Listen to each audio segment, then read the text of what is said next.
Wow. Well, good morning, everyone. Thanks for coming out.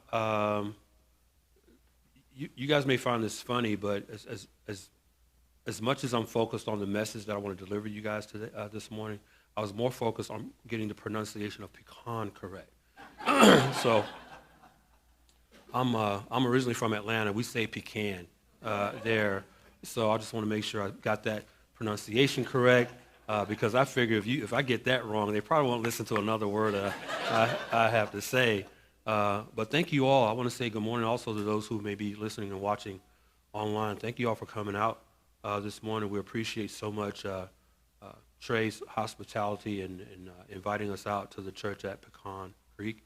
And so we're really excited to be here. If I want to speak on behalf of my brother Virgil, really excited to be here. And I just want to commend you all. I don't mean to embarrass anyone here, but I really want to commend you and your leadership here at Pecan Creek for having the courage to be able to confront some of the issues that Virgil and I are going to talk about this morning proactively and aggressively and through a biblical worldview. You really are unique in that regard because in the travels that Virgil and I engage in, we travel all over the country, it's really sad how many churches are caving to these worldly ideologies such as critical race theory, intersectionality, liberation theology. I could go on and on. But your leadership here, as well as yourselves, are to be commended. Even if it wasn't Virgil and me up here speaking to you today, to bring in solid speakers who believe in the sufficiency of Scripture to address these issues because we believe Scripture is sufficient. So thank you all again for coming out. I'm going to be talking to you this morning on the interconnectedness of critical race theory and Marxism. The interconnectedness of critical race theory and Marxism. And why I find this topic important is because if you listen to the critical race theory apologists, one of the first things they'll try to convince you of is that critical race theory has nothing to do with Marxism. They will try to tell you that. That is one of the defense mechanisms that makes them stiffen up. They'll automatically stiffen up if you try to associate critical race theory with Marxism, because the lie that they try to tell you, the lie that they want you to believe, is that critical race theory is just about teaching history. Well, it's not. Okay? It's not. And I want to talk to you about why it's not this morning, okay? So, again, I'm thankful that this is being recorded. That's going to benefit you because today, I'll just tell you up front, Virgil and I come, and you guys will appreciate this in Texas, we come fully loaded. Okay? We come fully loaded. If any of you are familiar with the Just Thinking podcast, you realize we don't dumb down anything. So for you who are here today who are parents of young children, we'll just rely on you to go back and decipher what you hear this morning for the sake of your children. But we assume that everyone here is intelligent enough and mature enough to handle what we're going to talk about. So get ready, okay? So the interconnectedness of critical race theory and Marxism. Now, when it comes to understanding critical race theory, what you and I must initially realize is that critical race theory, or CRT for short, is not some kind of Big Bang proposition. And what I mean by that is that critical race theory as a worldview is not a belief system that has come about ex nihilo. Ex nihilo is a Latin phrase that means out of nothing. Critical race theory is not a belief system that has come out of nothing. It is not some sort of Big Bang idea that just came out of nowhere. Critical race theory has a definitive genesis, and that genesis begins with a worldview that was originally advanced by two 19th century German philosophers, Karl Marx, who lived from 1818 to 1883, and Friedrich Engels, who lived from 1820 to 1895. That worldview is known as Marxism. There's an ideological umbilical cord, if you will, that inexorably connects critical race theory with Marxism. That connection is a mutual disdain of and contempt for capitalism. Like Marxism, critical race theory views capitalism as the fundamental cause of racism in America. That's because in critical race theory, capitalism is what breeds white supremacy. Just yesterday, Black Lives Matter on Twitter tweeted this: capitalism is the enemy of black people. Now, again, those of you who have listened to the Just Thinking podcast will know that last year we released 2 episodes on Black Lives Matter, a total of 6 hours of content on Black Lives Matter. The first episode was Black Lives Matter with a question mark, 3.5 hours long. The next episode was The Church of BLM, 3 hours long. First episode, we gave you an expositional overview of how BLM is organized. The second episode, The Church of BLM, we took you through the religious and spiritual dimensions that guide and undergird the leadership of that organization. Those 2 episodes together made such an impact that maybe about a month or so after they were released, Black Lives Matter ended up cleaning a lot of that stuff off of their website. So just yesterday, they tweet from the Black Lives Matter Twitter page, a verified Twitter account, that capitalism is the enemy of black people. So what did I do, the troublemaker that I am? I quote tweet. A quote tweet is that you're retweeting what they tweeted, but you can add your own commentary to what they're doing. So I'm quoting their tweet, but I'm adding my own commentary. So for BLM to say that capitalism is the enemy of black people, so what I did, I quote tweeted them, and then I just list the names of about 9 black millionaires over history. I'm not talking about current day. I go all the way back to the 1800s. And I give them name after name after name after name to debunk what they just said. And this is what you have to do. I'm off my notes right now. But this is what you have to do. You have to be, number one, you have to be willing to call them out on their lies. Black America is no stranger to capitalism. There have been millionaires before there was LeBron James, before there was Oprah. There were black millionaires immediately out of the Reconstruction era. Okay? But you have to be willing to do the homework. So you just can't let Black Lives Matter, a lie like that, go unaddressed. So I called them out on it. And I think they're probably familiar with who Virgil and I are, because the 2 episodes that we released on them last year exposed them for who they really are. So much so, they went out and said, well, we got to clean this stuff up, because they're citing our website.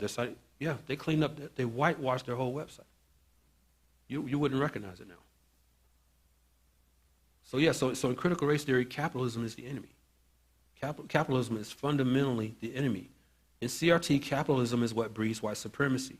And it's white supremacy that critical race theorists, or crits as they call it. So if you hear me use the term crits, that's just a shortened version for advocates of critical race theory. It's white supremacists that critical race theory, or crits as they're often referred to, purportedly desire to dismantle in society. So everything's about white supremacy, and crits say, well, we want to do away with white supremacy. Like Marxism, critical race theory is fundamentally a philosophy of class struggle in which the oppression, injustice, and inequality of capitalism must be replaced with a more just, equitable, and inclusive system, namely socialism.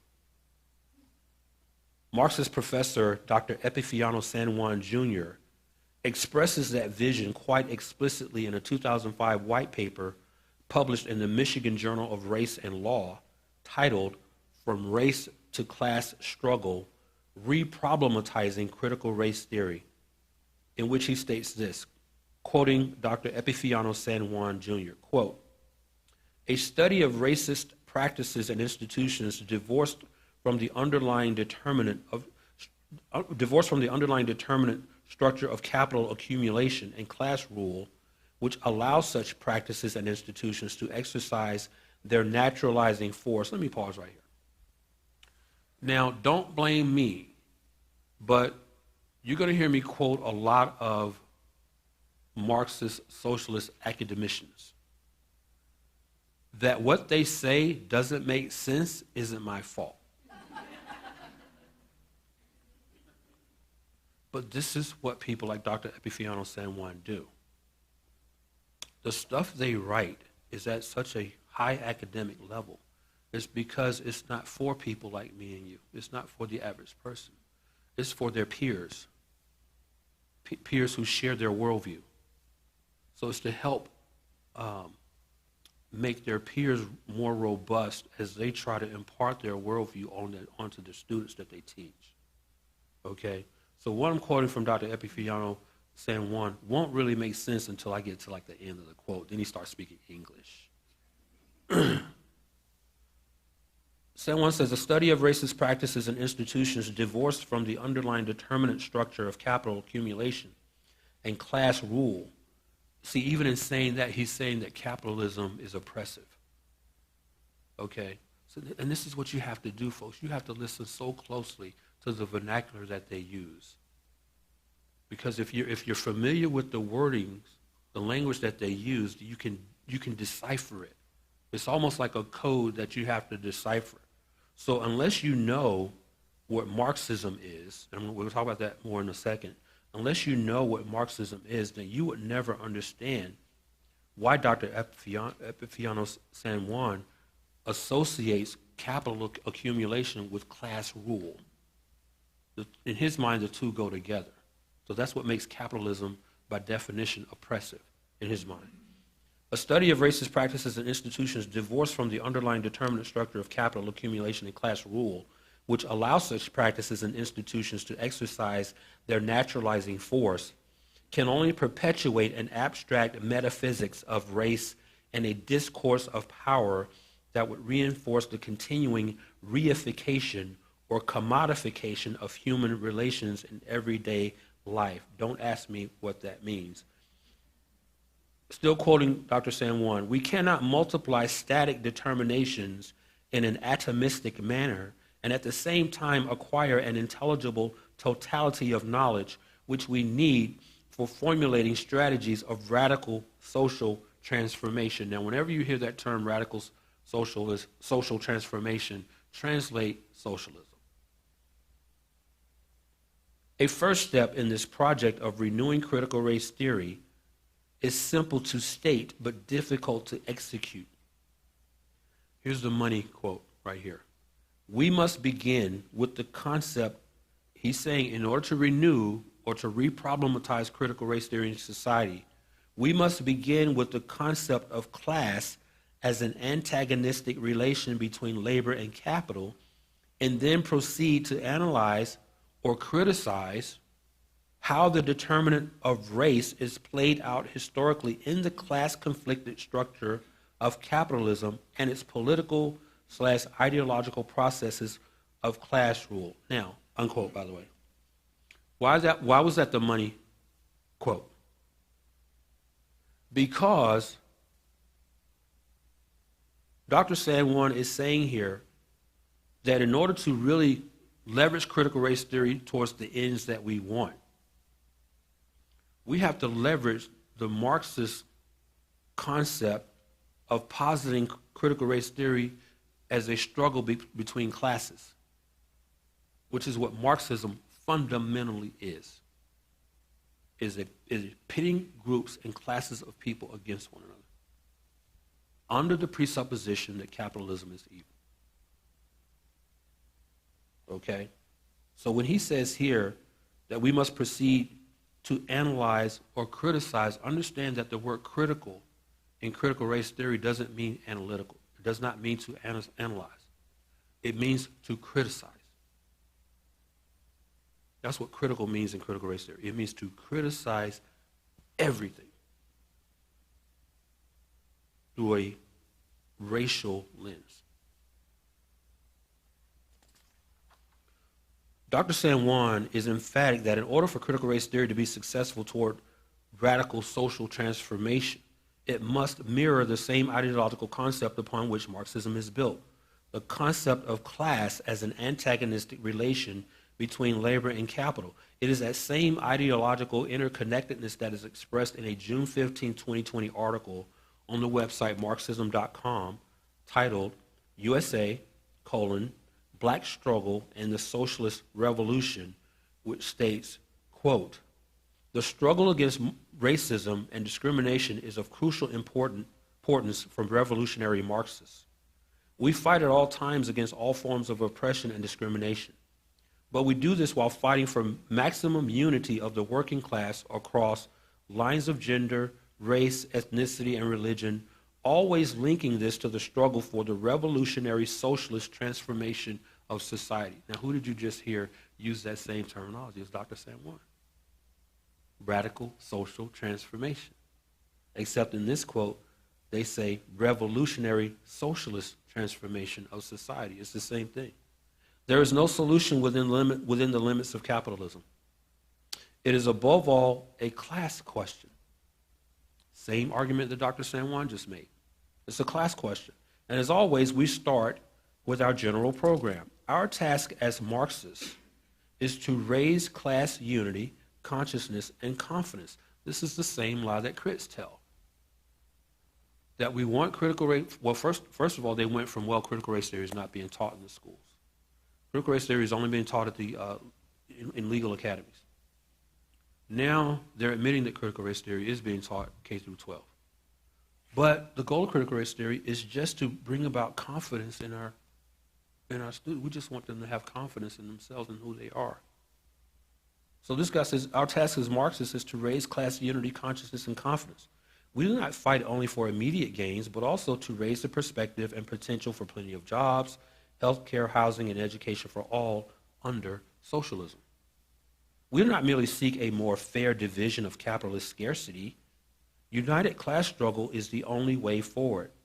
As a super exploited section of the population, black workers and youth will play a key role in the coming socialist revolution, unquote.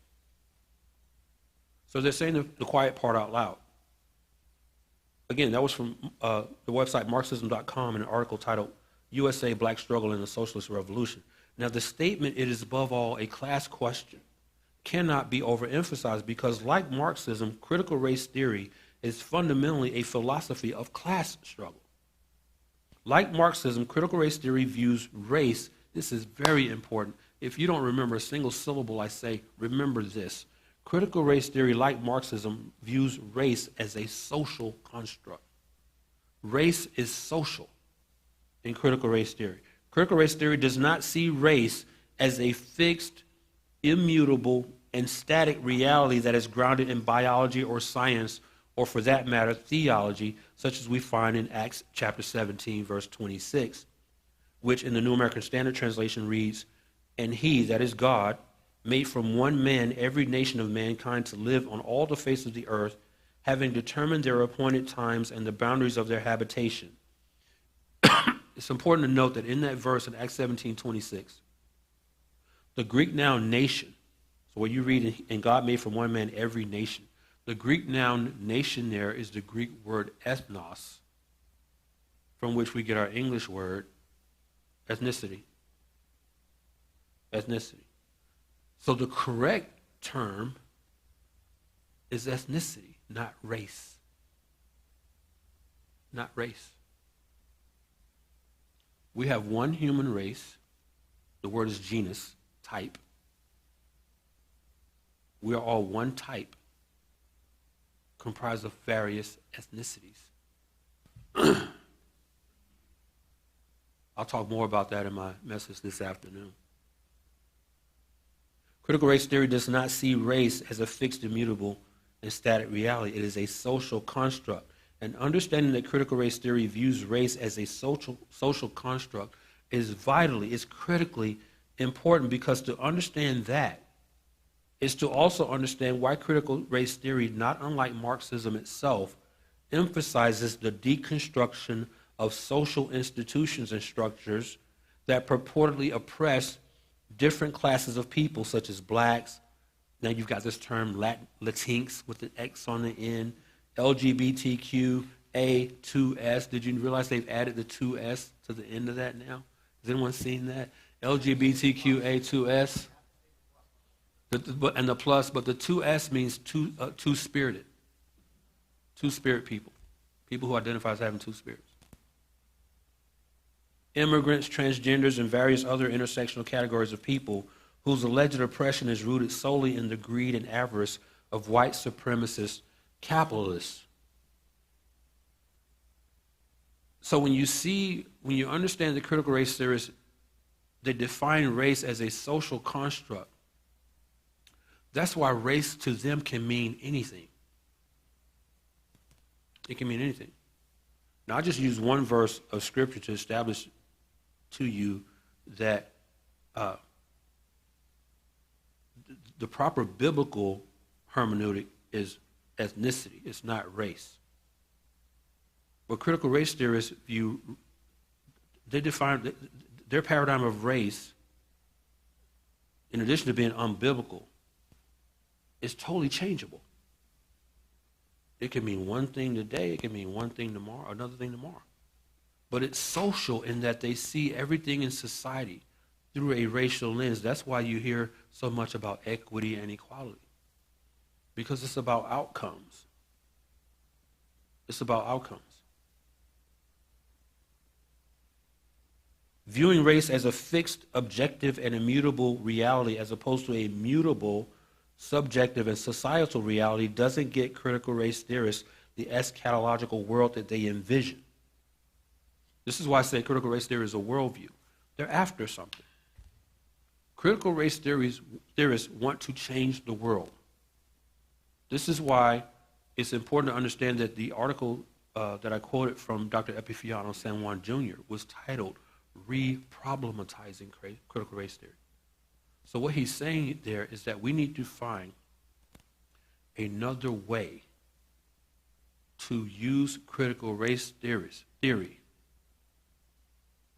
as an argument for the problems that we see in society. We need to reproblematize CRT so that it gets us what we want. But see, viewing race as a biological fixed reality doesn't get crits what they want. So they have to see race as a social construct, because then they can argue, well, we need to deconstruct this system. We need to deconstruct that institution. This system is racist. That entity is racist. We need to tear that down and then rebuild it and replace it. So that's what I mean. When they say race is a social construct, that's what I mean. Okay? That you live in a better zip code than me is racist. You guys must be redlining here in Texas. See? That's what a social construct looks like. And this is why you need to understand that, that the word critical in critical race theory means to criticize. Criticize everything. Everything's racist. So it doesn't get critical race theorists the eschatological world that they envision, which is precisely why I argue that critical race theory is a worldview. I say that in light of what Dr. Epifiano San Juan Jr., whom I quoted earlier, writes in a 2005 white paper published in the Michigan Journal of Race and Law again, Reproblematizing critical race theory, and here he says it is about as plain as you can get. I'm quoting Dr. Epifiano San Juan in that same article, From Race to Class Struggle, Reproblematizing Critical Race Theory, where he says this, quote, "We need to reinstate the Marxist category of class derived from the social division of labor that generates antagonistic class relations. Class conflict becomes the key to grasping the totality of social relations of production, as well as the metabolic process of social reproduction in which racism finds its effectivity." Metabolic process, social reproduction, relations of production, all that's just gibberish for capitalism.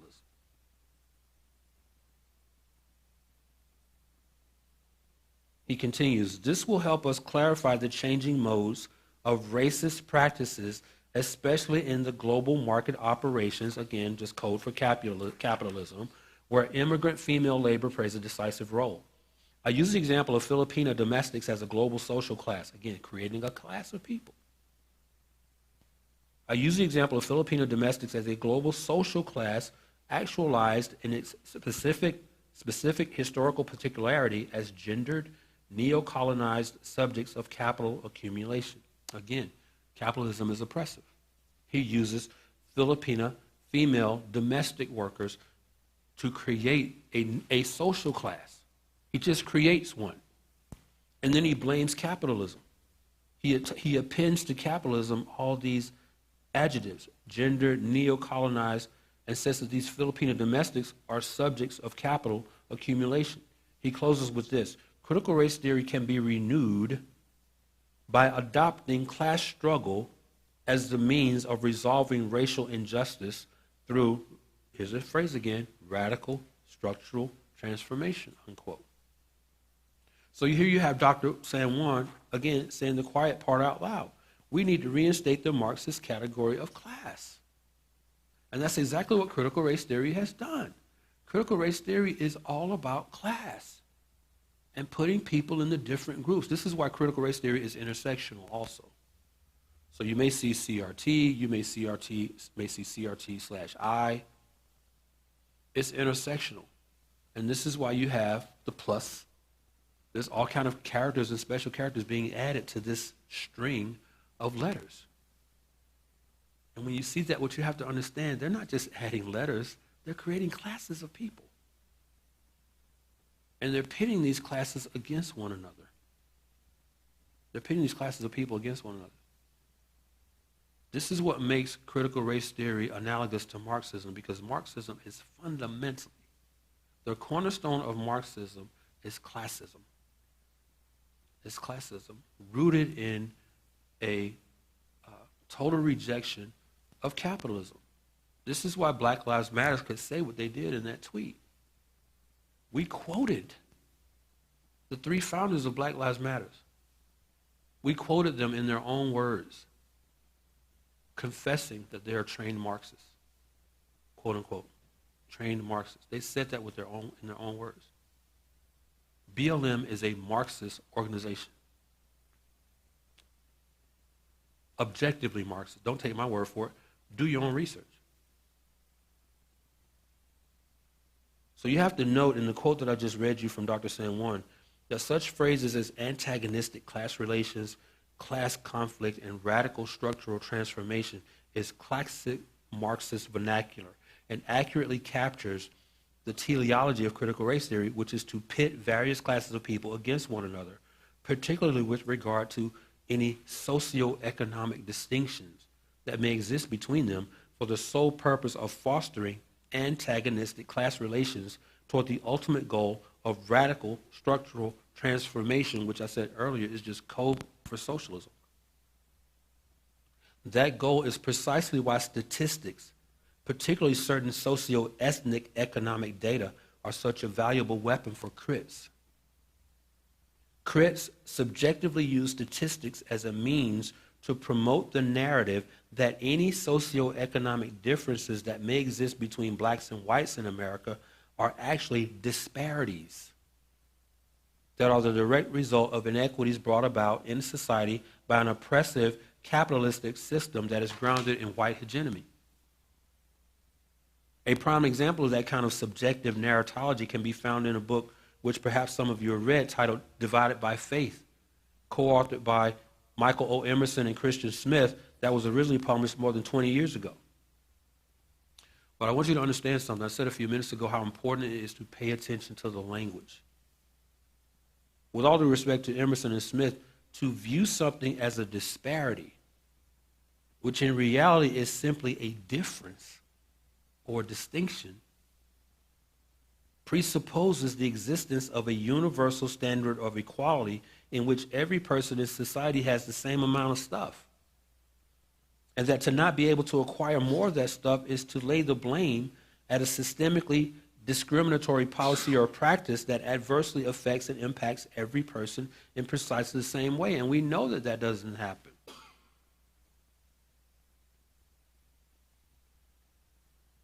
not everything that is a difference or a distinction is a disparity. And what I'm arguing here is that you only have a disparity if you and I start off on at the same place and the same level, and then something gets skewed. Okay, that's a disparity. But that you and I don't make the same amount of money, that you and I don't live in this equally as nice a house, that you may drive a better car than me, that's not a disparity. It's just a difference. Do you understand what I'm saying? It's just a distinction. It's not a disparity.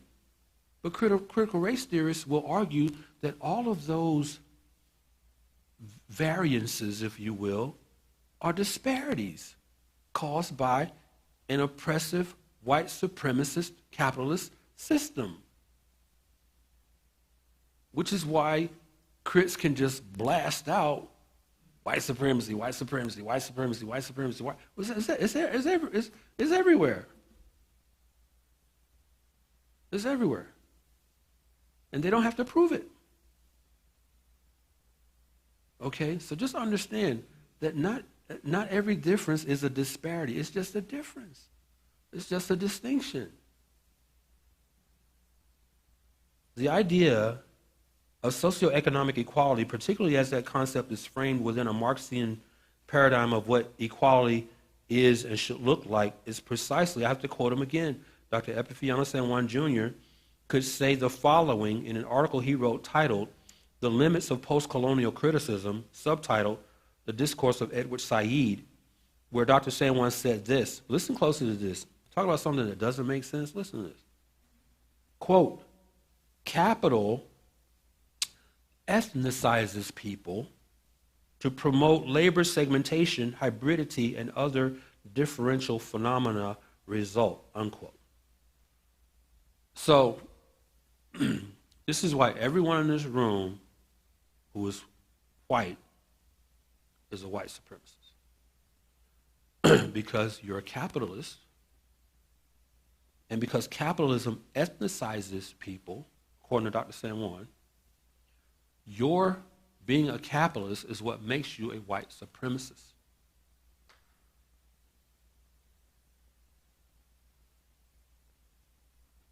So you're racist by virtue of existing. You're a racist because you exist. And because you're white and you exist. I don't know how much time you guys spend on social media. I'm on all the social media platforms, as is Virgil. I'm most active on Twitter. Virgil, you would say you're most active, on Twitter as well. If you spend enough time on Twitter, you can see folks who are socialists, Marxists, communists. They will tweet some unbelievable stuff, including that they want to see white people dead. They want white people done away with. So what you have to understand is when I quote people like, again, this is a Marxist professor at a university who says that capital ethnicizes people. So he's imparting to an ideology the ability to affect ethnicity in people. And then he's saying that ethnicity has the power to autonomously and independently create a mindset within you. But it's not the mindset that they're judging, it's your ethnicity that they're judging. So by your ethnicity, they're assuming your mindset. So by you being white, I'm assuming you hate me because I'm black. You're a supremacist. You want to oppress me. You want to hold me down because you're white. Critical race theory is a completely presuppositional worldview. It is totally presuppositional, where you start with a presupposition, you start with a conclusion that you don't have to prove. Because if you dare ask them to prove it, you're racist.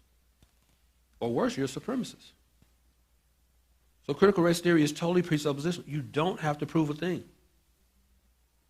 So again, according to Dr. San Juan, capitalism is solely responsible for any socioeconomic differences that exist in America today, particularly between blacks and whites. Now, it may interest you to know, by the way, that neither socialism nor Marxism, as ideological roadmaps to social justice, are foreign to the pursuit of civil rights for blacks in America. Socialism, Marxism, and black civil rights are not strange bedfellows. Matter of fact, they're married to one another.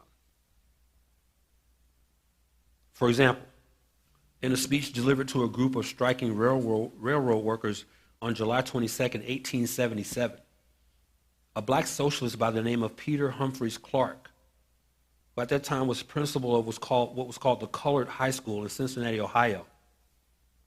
He was also the grandson of William Clark of the Lewis and Clark expedition, said this, quote, "The government must control capital with a strong hand. It is merely the accumulated results of industry, and there will be no justice should a few score bees in the hive take possession of the store of honey and dole it out to the workers in return for services which added to their superabundant store. Yet such is the custom of society. Machinery and land will in time take the same course, and cooperation instead of competition will be the law of society. The miserable condition into which society has fallen has but one remedy, and that remedy is to be found in socialism," unquote. That was Peter Humphreys Clark, a black socialist from July 1877. Another example is labor activist and politician A stood for Asa Philip Randolph, who lived from 1889 to 1979. Now, Randolph is one of the most significant yet least recognized leaders of the civil rights movement of the 1960s. Though Dr. Martin Luther King Jr. is widely and rightly lauded for his "I Have a Dream" speech delivered at what is called the March on Washington in August 1963, it is A. Philip Randolph who played a significant role in organizing that event in the first place, but nobody hears of A. Philip Randolph. Well, in chapter 10 of the book titled Workers' Struggles, Past and Present, authored by Manning Marable, that last name is M-A-R-A-B-L-E, Manning Marable, titled A. Philip Randolph and the Foundations of Black American Socialism, Marable writes this, quote, "Randolph's personal background conformed in most respects to that of other first-generation black immigrants from the South. Born in Crescent City, Florida in 1889, he grew up in Jacksonville during the nadir of black-white relations. Inspired as a teenager by W.E.B. Du Bois's book, Souls of Black Folk, young Asa decided to leave the South and settle in New York City. Arriving in Harlem in the spring of 1911, Randolph first tried to become an actor. Failing at this, he drifted from one job to another. From 1912 to 1917, he attended courses at the City College of New York. A leftist philosophy professor by the name of J. Salwin Shapiro acquainted Randolph with Karl Marx's writings and other socialist literature. That is, Randolph's discovery of socialism was, quote, so exciting, unquote, that he later reflected that he studied, quote, Marx as children read Alice in Wonderland, unquote. He formed a group of radical free thinkers called the Independent Political Council and began to identify himself with Harlem's premier black socialist and, quote, leading street corner orator, unquote, Hubert Harrison, no relation, by the way. He, that is Randolph, joined the Socialist Party in the end of 1916 and began to lecture on black history and political economy at the Socialist Party's Rand School. By the beginning of World War I, Randolph and his new black friend, Chandler Owen, a fellow socialist, had become, quote, the most notorious street corner radicals in Harlem exceeding even Harrison in the boldness of their assault upon political and racial conditions in the country, unquote. Now, speaking of W.E.B. Du Bois, who at best was a Pan-Africanist, and Pan-Africanism fundamentally believed in the sort of recolonization of blacks from America back to Africa. And at worst, he was a socialist. W.E. Du Bois is particularly admired by critical race theorists today because of his emphasis on black power and autonomy. As Marxist professor Dr. Rayland Rabaka, director of the Center for African and African American Studies at the University of Colorado Boulder, writes in chapter 5 of the book titled The Handbook of Critical Race Theory in Education. By the way, do we have any educators in the room right now? If I had to recommend one resource for you as a teacher, if you really want to understand how critical race theory is advanced in schools, in public schools, get the book, The Handbook of Critical Race Theory in Education. The Handbook of Critical Race Theory in Education by Marvin Lynn and Adrienne Dixon. The Handbook of Critical Race Theory in Education. Here's what Dr. Raylan Rabaka says in that book, in a chapter titled W.E.B. Du Bois' Contributions to Critical Race Studies in Education. Quote, Du Bois' sociology of education involves not only reclamation of African historical memory in the interest of radically re-educating critical educators and students about Africa's creation of and contributions to civilization, but also a struggle over the meaning of culture and cultural meanings. Now let me pause here. This is the goal of critical race theory in the public school. It is to redefine and re-landscape the culture. It is to redefine and re-landscape the culture. Especially as that redefining and re-landscaping has to do with reshaping the minds of young black children and reorienting them from a Judeo-Christian capitalist paradigm of culture and society to a Pan-Africanist paradigm of society, which is inherently disdainful of white people. So when you hear a guy like Raylan Rabaka say,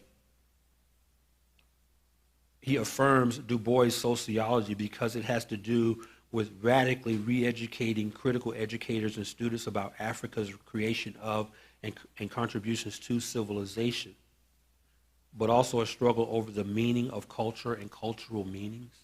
That phrase right there, that phraseology, the meaning of culture and cultural meanings, that's ultimately the goal of critical race theory.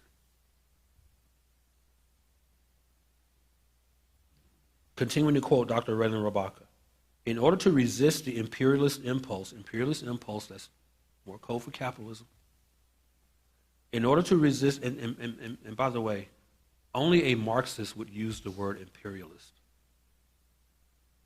Imperialism, exclusively Marxist terminology. In order to resist the imperialist impulse, continental and diasporan Africans, along with other oppressed people, must do more than merely rediscover their long-hidden history. They are obliged to also critically, again, what's that word mean? Criticize. They are also obliged to also critically return to the source of their history, which is their culture and distinct thought and practice traditions that they have developed to sustain and enhance their life worlds and lived experiences. So what Raylan Rabaka is arguing here is that black people need to distance themselves from Western Judeo-Christian capitalist culture and orient themselves to what is their true heritage, which is African. I still have about another 50% of his quote to read, but I have to digress here and say something. With all due respect, do not refer to me as an African American. Don't do that. I'm an American. My ethnicity is black. okay? Feel free to say black around me. I will not get offended. I'm a black man. I'm not an African American man. Now, I know that if I were to do and I have, DNA history, ancestral history, on my father's side, my paternal history goes back to West Ghana, Guinea-Bissau, in West Africa. But if you were to trace my mother's lineage, I'm Scottish, Irish, English. My great-grandfather was a white Jew on my mother's side. On my father's side, if you trace us all the way back to Guinea-Bissau, to the Bolanta people. The Bolanta people were slave owners. They weren't slaves. They were slave owners. This is what Virgil and I love to do. We love to debunk the myths that are out there. You can call us mythbusters if you want. But I'm not boasting, but we do our homework on this stuff, folks. We do our homework on this stuff. So we read, it's like that line from The Godfather, I think it's Godfather Part 2, where young Michael Corleone says, my father always taught me to keep your friends close, but your enemies closer. We like to keep our enemies closer. So we read our enemies. We read what our enemies think. For the purpose of arguing and offering a biblical but yet intelligent apologetic against what our enemies believe.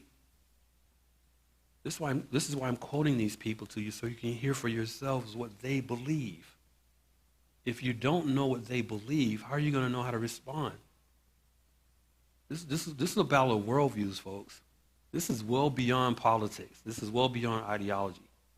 This is a battle of worldviews, which is why I say that critical race theory is eschatological, because they want to bring in an entirely new world.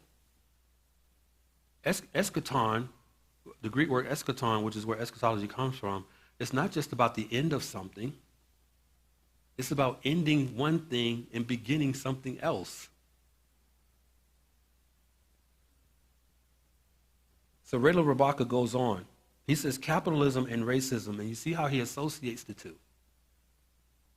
Capitalism and racism, as with capitalism and sexism, see, capitalism is the fault of everything. Every ism that exists is because of capitalism. Capitalism and racism, as with capitalism and sexism, are inextricable and constantly influencing and exacerbating each other. They are interlocking systems of exploitation, oppression, and violence that conceal a kind of cultural racism deeply embedded in the languages and logics, mores and twisted morals, institutions, and individual imperialist expressions. That's you white people. I'm exempt, but only for a minute. I'll explain. Deeply embedded in the languages and logics, mores and twisted morals, institutions, and individual imperialist expressions of the ruling race, gender, class, religion, and its neo-colonized, quote, colored, unquote, lackeys. So, unquote, by the way. Raylan Rabaka here, he disses white people and people like me. You white people, you are the embodiment of imperialist expressions of the ruling class in terms of race, gender, class, religion, etc., which is why I used the term earlier, white hegemony. That's a fancy way of saying white power. You guys, white domination.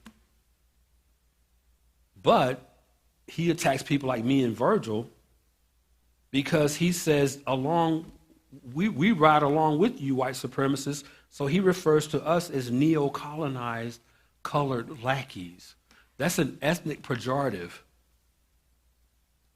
that says people like Virgil and me, see, we've been neo-colonized. We've been colonized.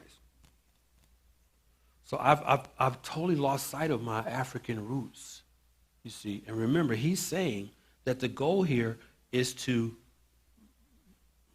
reconnect that umbilical cord of African diaspora with black people in America. We got to reconnect to that.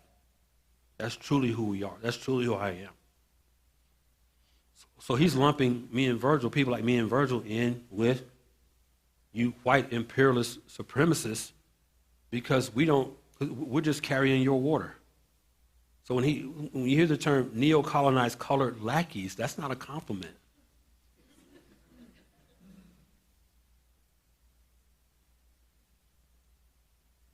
Now, contrary to what may seem the reality on the surface, not all black leaders view socialism with such endearment as Rabaka and San Juan do. For example, Dr. Chui Mbetwa sees socialism quite differently, as he asserts in his book titled Why Africa is Poor. Dr. Chui Mbetwa says this, quote, "Socialism is not adept at finding solutions to serious problems. Its emphasis on collective responsibility over and above individual responsibility rolls over lingering individual capacity to configure self-extricating measures out of crises." So what Dr. Mbetwa is saying here, socialism leaves no room for the person to help themselves. When he says that socialism doesn't have the capacity to configure self-extricating measures, self-extricating is leaving it up to you to deal with the problem. In the long term, still quoting Dr. Mbetwa, in the long term, that is socialism, robs individuals of the opportunity to acquire skills for personal emancipation. I love that phrase, personal emancipation. Socialism, he says, struggles when it attempts to function as a propeller of wealth, unquote. Dr. Mbetwa says socialism struggles when it attempts to function as a propeller of wealth, which is, he's right, but I think it brings up an irony here because you've got socialists and Marxists and communists who are anti-capitalist because capitalism produces wealth for some. But then at the same time, socialists will argue, well, socialism is the way to wealth and prosperity. But what socialists don't tell you is that unlike capitalism, which in terms of wealth is an ideological of advancement, of increase, socialism and Marxism is an ideology of decrease, to where it takes from the haves and gives to the have-nots, and on the basis of what it gives to the have-nots, it calls it increase, and ignores the fact that it steals. That's theft. It really is. Socialism is theft. It takes from you simply because you have it.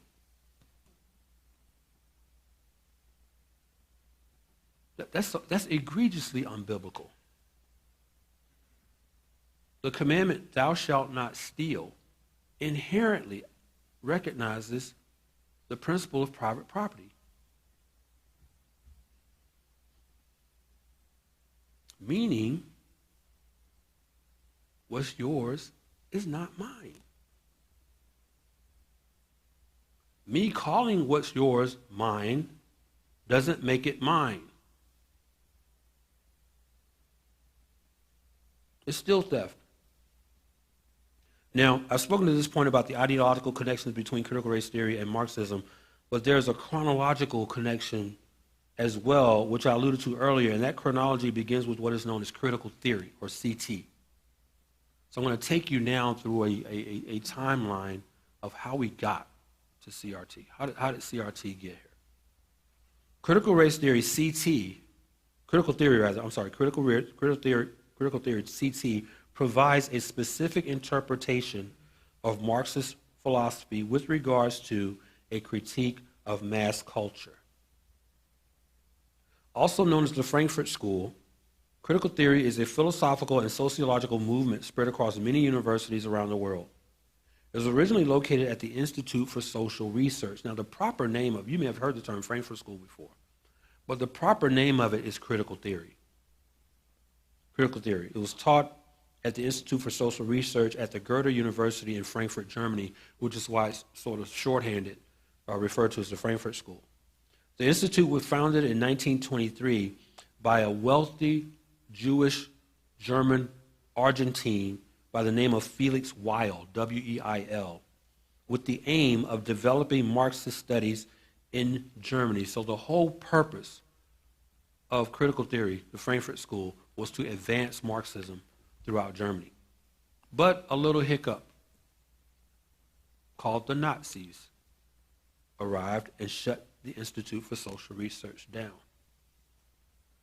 Shut it down in the 1930s. So what did the Institute do? Totally resurrected, moved to America. Relocated to America and found hospitality at Columbia University in New York City. Virgil and I are going to be speaking in New York next weekend, in the heart of New York. And I'm going to pick on Columbia University in my comments there. Because Columbia University, for all its reputation as being an Ivy League school, which it is, robust academics, absolutely, Columbia has a history of facilitating communist, Marxist, and socialist ideologues. And since I'm going to be, a couple blocks from Columbia, might as well endear themselves to me by calling them out for that. So we have CT, okay? We have CT in the 1930s. Out of CT, several decades later, CT is now at Columbia, now in America. 4 decades later, we're in the 1970s. CT has grown to a movement called critical legal studies. So you have CT, and now you have CLS. As a movement, CLS was comprised predominantly of white, neo-Marxist legal scholars who sought to study the impacts of legal jurisprudence in America, but through a Marxist construct of equality and justice. Okay? It was the CLS movement that initiated a shift from Marxism being fundamentally a philosophy of economic class struggle to one of identity struggle, or what I choose to refer to as cultural Marxism. So the CLS movement, this group of Marxist legal academics, gets together. They're reviewing already settled law in America, but they're re-problematizing it through a Marxist paradigm of equality and justice, but specifically with, well, how does this affect black people?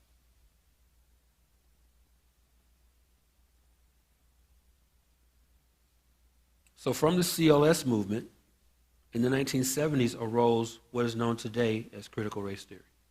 So you have CT to CLS, and now we're at CRT. Similar to the CLS movement, the CRT movement began with a group of black neo-Marxist legal scholars who met at the University of Wisconsin-Madison in the summer of 1989 with the belief that their predecessors in the CLS movement didn't go far enough to move the dial of civil rights for black people in America. So to put it plainly, the CRT Marxists didn't think that the CLS Marxists were radical enough. So we got to push the envelope even further. As Dr. Daniel Subotnick, professor of law at Touro College of Law in Central Islip, New York, and author of the book Toxic Diversity, subtitled Race, Gender, and Law Talk in America, writes in a white paper published in the Cornell University Journal of Law and Public Policy in the spring of 1998 titled, What's Wrong with Critical Race Theory, subtitled Reopening the Case for Middle-Class Values, quote, with the control of race discourse in their hands, crits turned their attention away from the legal academy and toward American culture in general. And this they have done with enthusiasm, developing and then applying new methods for the purpose and scouring the broad landscape of American life. They have found race and racism implicated in a terrifying array of institutions and practices. Whites then, Dr. Sabatnik says, whites then stand accused and have remained largely undefended, unquote. So what Dr. Sabatnik here is saying, he's saying here something that I alluded to earlier. So I just said that when you go from CLS to CRT, you change the paradigm of Marxism, which started out as a fundamentally economic proposition, to now it's cultural. So now that it's cultural, Dr. Sabatnik is saying critics can now turn and say that racism is in everything. It's everywhere. It's everywhere. That's what he means when he says that critics have found race and racism implicated in a terrifying array of institutions and practices. When he says they found race and racism implicated, that doesn't mean they have discovered objective evidence of that. It's that they are presupposing, they are criticizing these institutions and practices as being racist just by saying so. They don't have to prove it. And he says, whites then stand accused, as I've been saying to you, all of you, if you're white, you're guilty. And you've gone largely undefended, Sabatnik is saying. And it's true. Who's defending you? Nobody. You're guilty by existing. Critical race theory is built upon one, this is hugely important, folks, what I'm about to say. This is hugely important. Critical race theory is built upon one main presuppositional thesis. As I said earlier, if you don't remember anything else, just understand that critical race theory in its totality is presuppositional. It starts with its conclusions. Critical race theory is built upon one main presuppositional thesis that is supported by at least three subordinate yet equally important presuppositional theses. The main presuppositional thesis of critical race theory is that racism is the normal, common, and everyday experience of all people of color in America. That's all you need to know about critical race theory. That is why critical race theory is so dangerous. That is the cornerstone presupposition upon which critical race theory is built. The presupposition, the criticism that racism is the normal, common, and everyday experience of people of color in America. That is how critical race theory makes its money.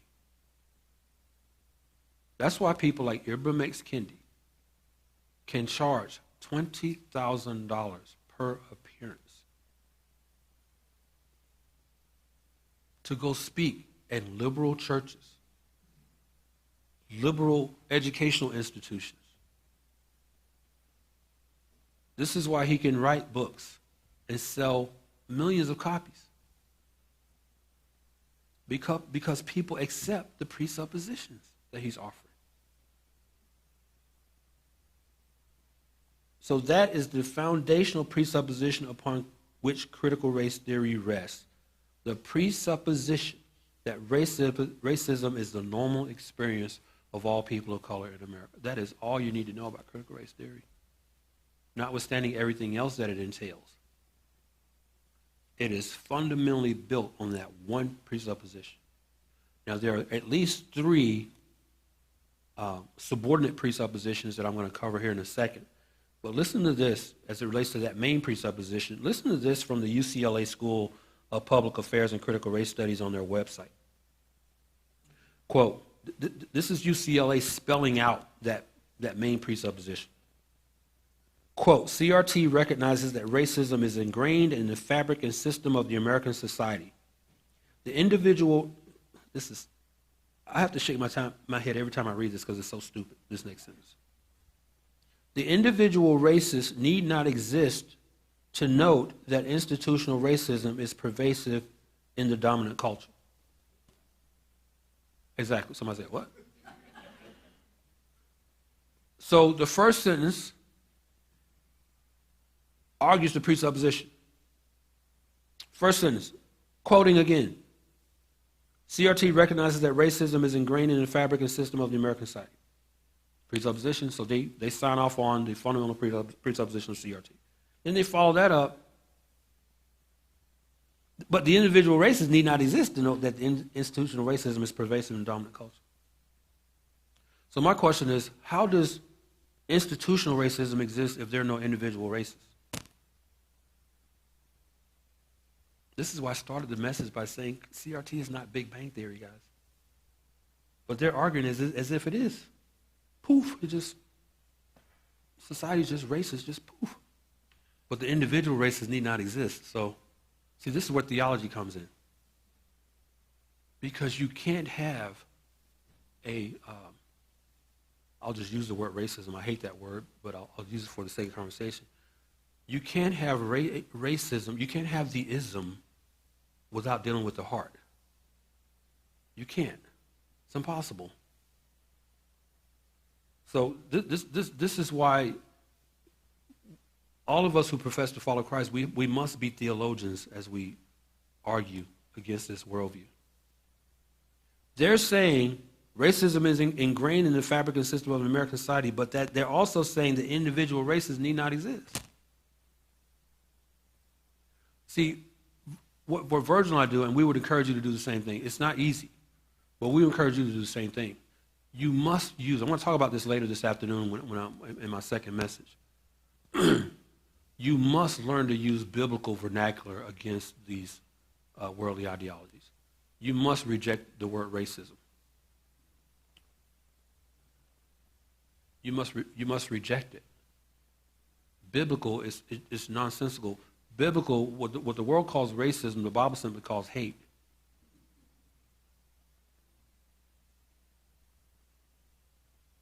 So what makes this nonsensical, I'm not even finished reading the quote yet. What makes this nonsensical is you can't argue that racism exists without getting to the genesis of the ism.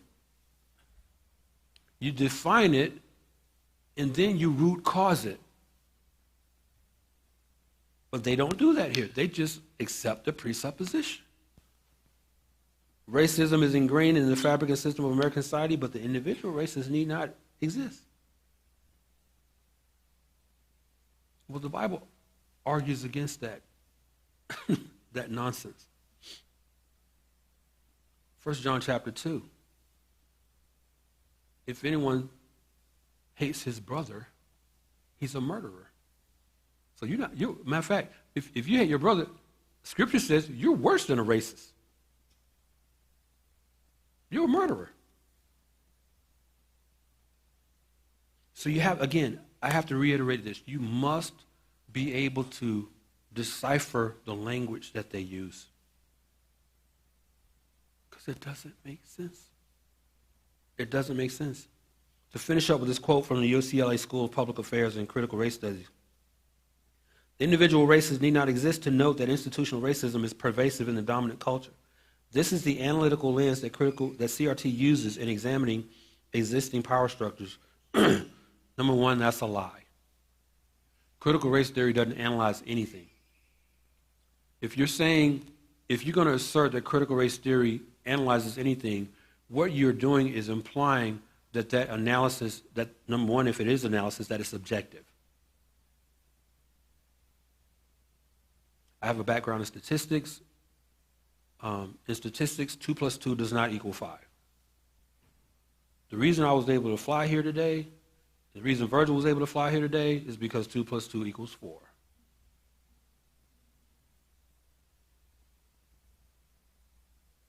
There's nothing analytical about critical race theory. It's critical. It criticizes everything. It doesn't analyze anything. It's presuppositional. CRT, continuing with the quote, finish up here. CRT identifies that these power structures are based on white privilege and white supremacy, which perpetuates the marginalization of people of color. Unquote. Now, personal story. The only marginalization that I've experienced in my life has been by people of color. But UCLA School of Public Affairs and Critical Race Studies, again, it's presuppositional. They're presupposing that only white people have the capacity to marginalize people of color, however they define marginalization. I've never had a white person call me coon, Never had a white person call me house nigger. Never had a white person call me Uncle Tom. Never had a white person call me bootlicker. Now, I've been called all those names, but I've been called those names by people who look like me. The worst crime, oh, thank you so much. The worst crime you can commit in the culture today is to be a black conservative. That's a cardinal sin. Cardinal sin within black culture and white liberal culture as well. You must not think for yourself. You must not. You want to be ostracized, demonized, denigrated, be a black person who doesn't follow the tribe. Me and Virgil have been called all those names. I think the funniest, though, is when they call us Uncle Tom. I have to laugh at that one. I laugh because it's a phrase out of Harriet Beecher Stowe's book, Uncle Tom's Cabin, Uncle Tom's Cabin, which is one of my favorite books. If you haven't read it, you should.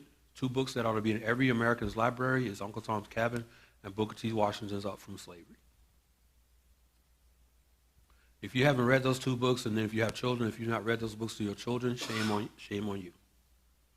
But what's funny about people who try to label us Uncle Tom's as a ethnic pejorative is if you've read Uncle Tom's Cabin, then you know that Tom is the Christ-like figure who's the hero of the story.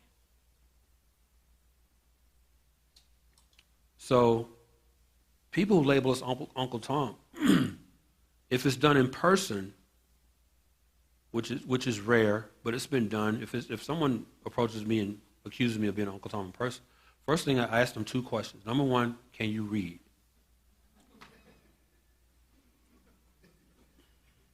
If they answer yes, I say, well, have you read Harriet Beecher's Uncle Tom's Cabin? I will know if they're lying. Every single time. They've not read it. So I send them along their way. Go take 6 months. Probably take you that long to read it. Go take 6 months out of your life and read Harriet Beecher Stowe, then hit me up. But every single time we've been marginalized. Listen, I've been held up at gunpoint twice in my life. Each time was by a young black teenager. So when UCLA talks about power structures that are based on white privilege and white supremacy that perpetuates the marginalization of people of color, lies. Black culture is probably the most hate-filled, racist, divisive culture that exists in America today. We murder one another like there's no tomorrow. We abort our babies like there's no tomorrow. And this UCLA wants to talk to me about white supremacy, marginalization of people of color. It's a lie.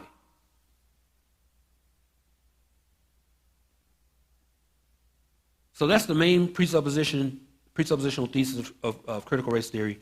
Race is endemic to every aspect of American life. And understand when they're defining race, it's a moving target. It's a moving target. It is social. It's not biological or scientific. That is the primary thesis upon which critical race theory makes its money. To again quote Dr. Dan Subotnick from his book Toxic Diversity, quote, remember, as you listen to this quote against the backdrop of understanding that critical race theory is presuppositional. Dr. Subotnick says this, he says, quote, if race is central because racial supremacy is central to American culture, which is what crits argue, which is precisely what critical race theory asserts, then all features of American culture are presumed tainted. In such an environment, racism can be presumed and need not be proved, unquote. That's how crits get away with it. They argue that all features of American culture are presumed tainted with racism But they get away with the presumption because they don't have to prove anything. This is why I have a problem with the book Divided by Faith, because what it is filled with statistics that say, well, these differences are disparities. But again, if it's a disparity, show me first where we all started on an equal playing field, and then show me what happened that created the disparity.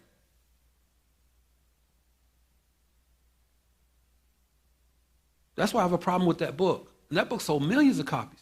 Churches ate that thing up like they were eating oatmeal or something. They ate that book up. They were doing Bible studies. It's the same thing with Tisby's book on race, Kendi's book, How to Be Anti-Racist. Churches are eating this stuff up.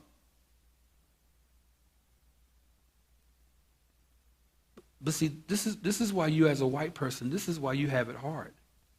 You have it hard because all the critics need to do is get a bullhorn or get on CNN, get on MSNBC, and what you'll notice is those media outlets, they'll try to find the most angry, ugly, temperamentally ugly, visceral black person that they can find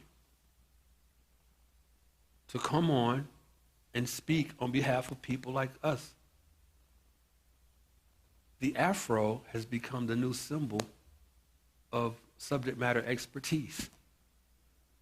Let's just find somebody with an afro, like a Colin Kaepernick.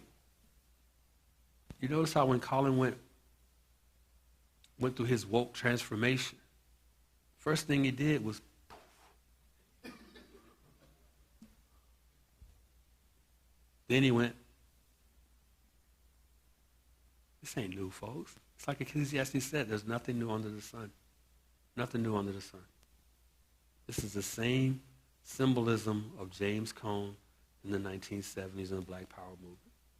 It's just recycled. So as I've given you the main presupposition of critical race theory, here are at least 3 supporting presuppositional theses, which are these. Number 1, so the main presupposition is supported by this. Number 1 is called interest convergence or material determinism. Interest convergence. The interest convergence thesis argues that racism benefits and advances the interests of white people always and only at the expense of black people. So another term within critical race theory is what's called zero sum. Zero sum is that you as a white person get your advantage at my expense. So I had to lose something in order for you to gain something. Second is what's called social construction thesis. The social construction thesis. Is that a signal that I've gone over? I'm like, that's cold, bro. They shut me off, man. The social construction thesis. So you had interest convergence, then the social construction thesis. The social construction thesis holds that race and races are products of social thought and relation. This is exactly what Karl Marx believed. Karl Marx, who, by the way, was a racist.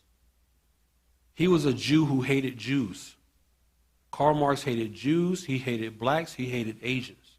He had a visceral hatred of these people.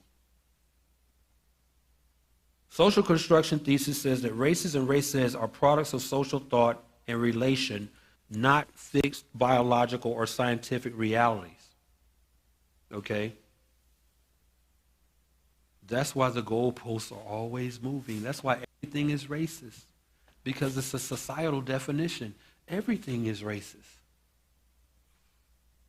I'll talk about that more this afternoon.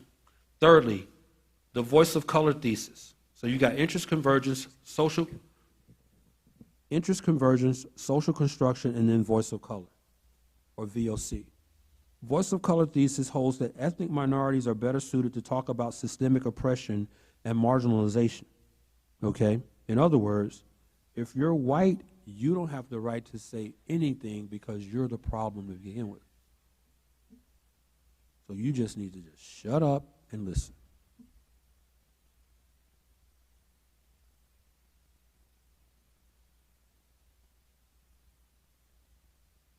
One example of this is the DEI movement, the diversity, equity, and inclusion movement. This is especially going on in corporate America. Where I'm from in Atlanta, Coca-Cola is headquartered in Atlanta, has been from day one. They're employing DEI to their employees. We've seen Coke cans with the words "Be Less White." This is corporate training at Coca-Cola right now, teaching their white employees how to be less white. DEI, SEL, social emotional learning. Marxist educators are now trying to rebrand critical race theory as culturally responsive training. Still CRT. Don't be fooled. DEI is critical race theory. SEL is critical race theory. Culturally responsive teaching is critical race theory. Critical race theory is a stealth ideology, and what I mean by that is they're not going to come out and tell you, yeah, we're teaching critical race theory. They're going to camouflage it. They're going to mask it. It's just like Satan, who disguises himself as what? An angel of light. This is what crits are doing. That's what makes it demonic. That's what makes it so satanic, because it's disguising itself as something else. But unless you know what to look for. So main presuppositions, racism's everywhere. Underneath that, you have interest convergence, social construction, and voice of color.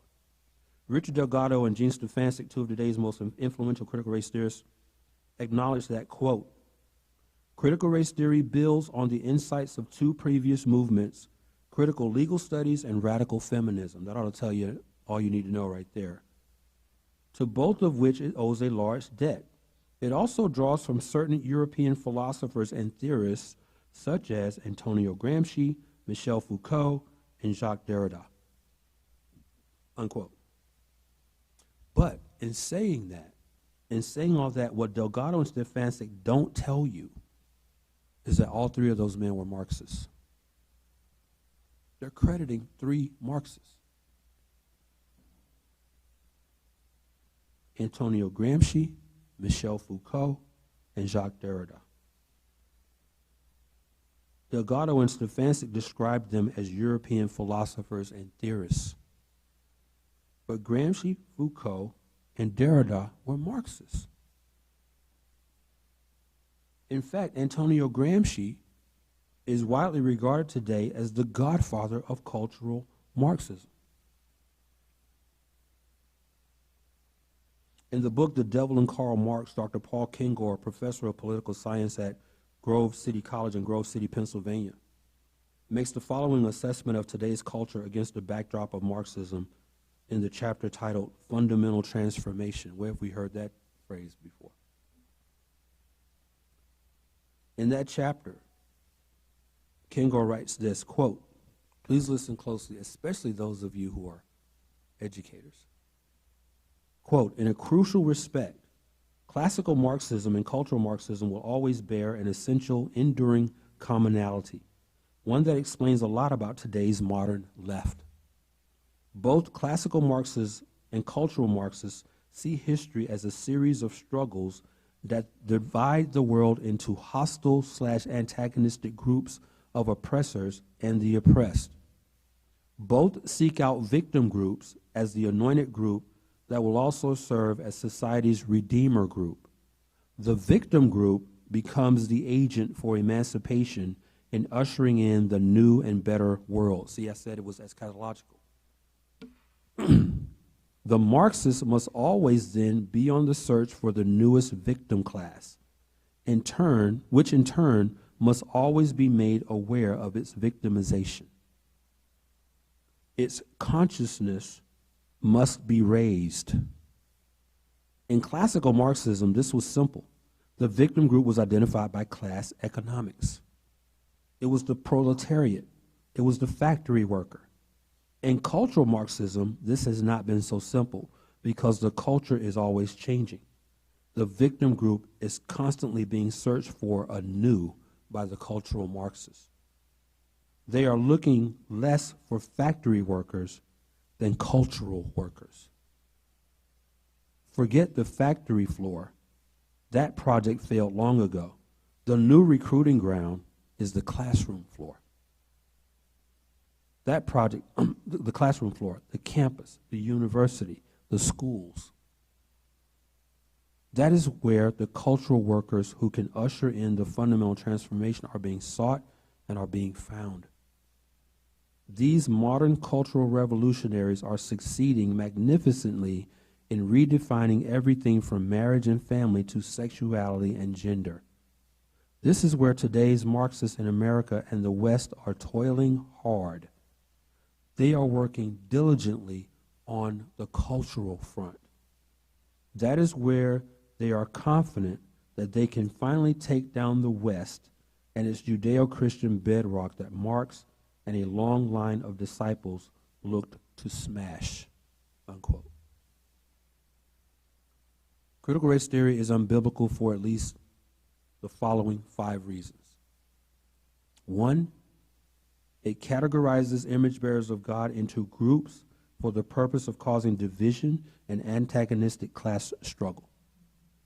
That's against Genesis 1:27, Genesis 5:2, and Titus 3, verses 10 and 11. It categorizes image bearers of God into groups for the purpose of causing division and antagonistic class struggle.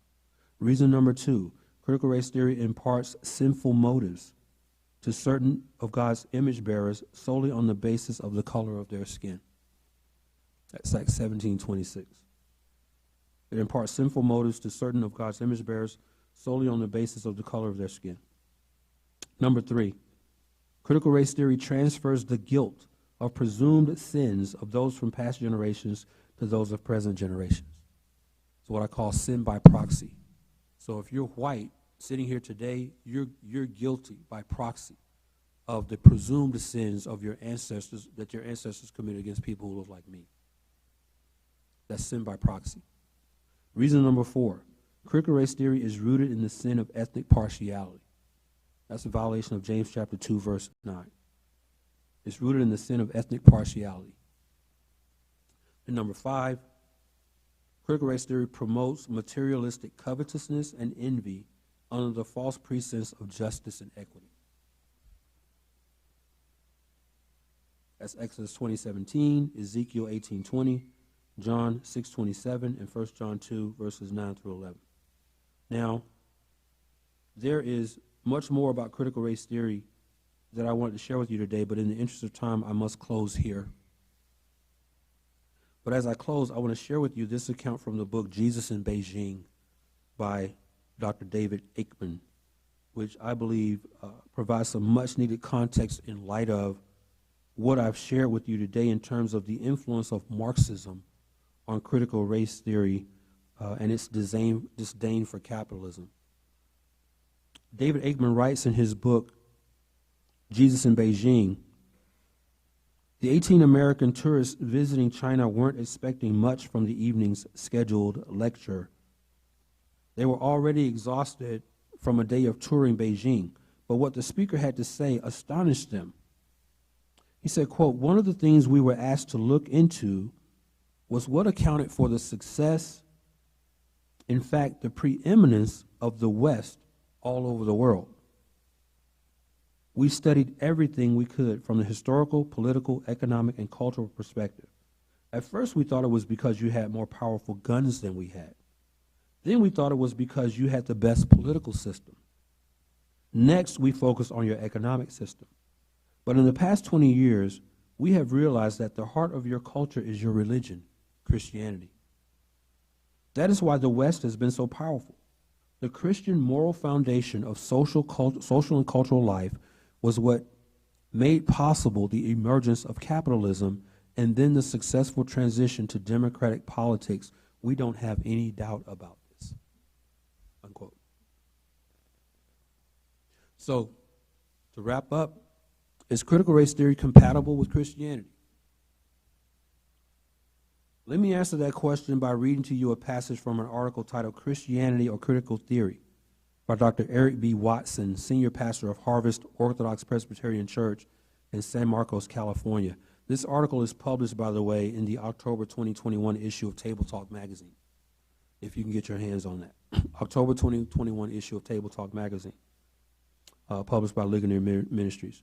Dr. Watkins, in his article, Christianity or Critical Theory, writes this, quote, "Is critical theory's worldview compatible with Christianity? This is an important question. While it may be possible to find Christians who endorse critical theory, it is nearly impossible to find critical theorists who endorse Christianity. This is because Christianity is an overarching system of thought that seeks to define reality and posits objective moral values. According to critical theory, Christianity fosters unsafe ideologies and institutions that perpetuate anti-scientific thought, intolerance for certain sexual behaviors, parochialism, patriarchy, and a punishing authoritarianism for any who do not conform. Pre-Enlightenment Christianity is seen as stuck in the dark ages of intellectual barbarism, and the post-Enlightenment church is viewed as perpetuating colonialism, racism, sexism, chauvinism, and homophobia.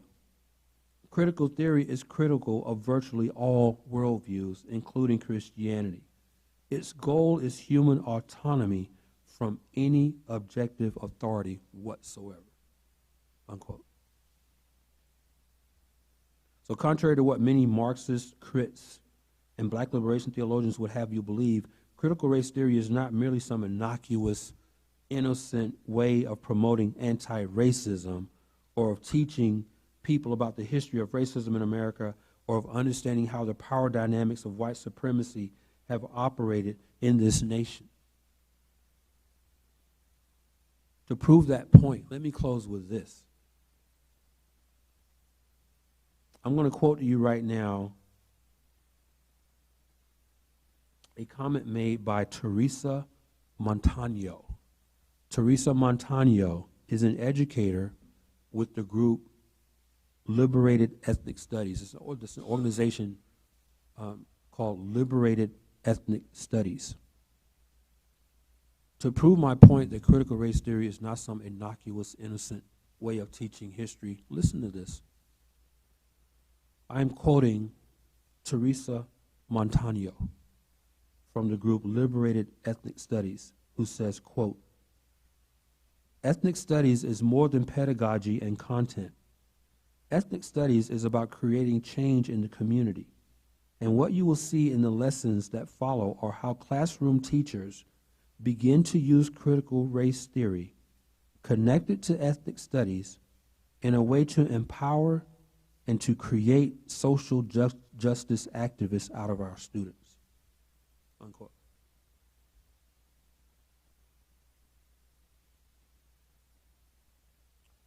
There is nothing innocuous about critical race theory.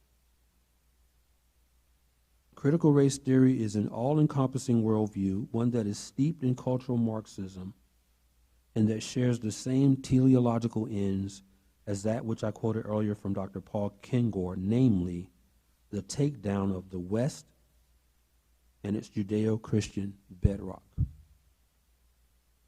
It's been my distinct honor and privilege to be with you today. Thank you all very much. Thank you.